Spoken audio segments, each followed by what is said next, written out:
Well, what we're concerned about is a president who acts as if he were God. And one of the places that Obama is trying to instill fear is in the ranks of the military. Leanne McAdoo has more for us. That's absolutely right, David. The Obama administration has just fired the 10th military commander this year. Oh, wow. This guy was in charge of the largest military base in Japan, and he was let go because of a lack of confidence. That was all the details they had given there. So. That's not very specific. Yeah, exactly. And they're not going to release further because there was no findings that he had any criminal misconduct. So that's kind of where they're leaving it.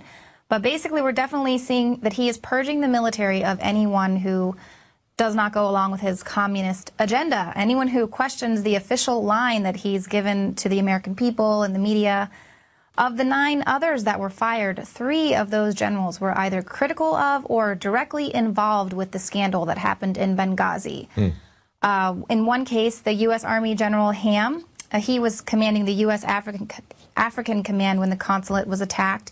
He was highly critical of the decision by the State Department not to send in reinforcements. He said reinforcements could have been sent in time. A second admiral who was also fired, he seconded that opinion. He said aircraft could have been sent to Libya in time to help the Americans, and he was later removed from his post for alleged profanity and making racially insensitive comments. So these are very, very minor charges. They're not very specific. It's kind of like what we saw with the dismissal, unprecedented dismissal of these nuclear commanders, number 1 and number 2. When it happened to the number 2 guy, everybody said this is totally unprecedented, and then it happened to the number 1 guy for a reason that was even less believable, that he was on a special assignment somehow. How do you have the number 1 nuclear commander on a special assignment? They didn't like the way he performed. No, yeah, if you don't like the way that Obama performs, you will be purged. And they are sending that message loud and clear through the military.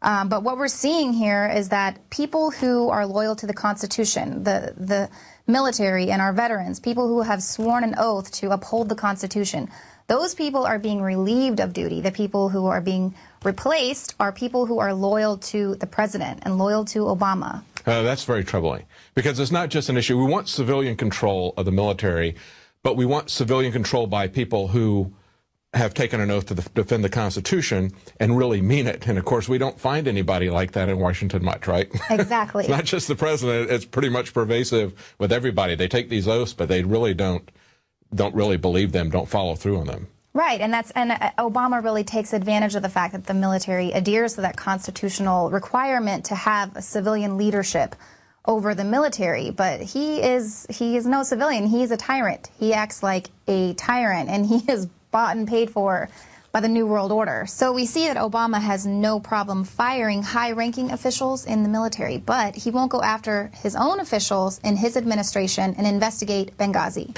And that's the key. It's Benghazi. That's what he wants to avoid people looking at in detail at all costs. That's something the military takes very seriously. They don't like being told to stand down and leave their personnel stranded to die. That's made a lot of people in the military angry throughout the ranks, and he's purging those ranks of people. That's not a scandal that's going to go away. That is something that is very serious that should take him out of office. Well, thank you, Leanne. Appreciate it.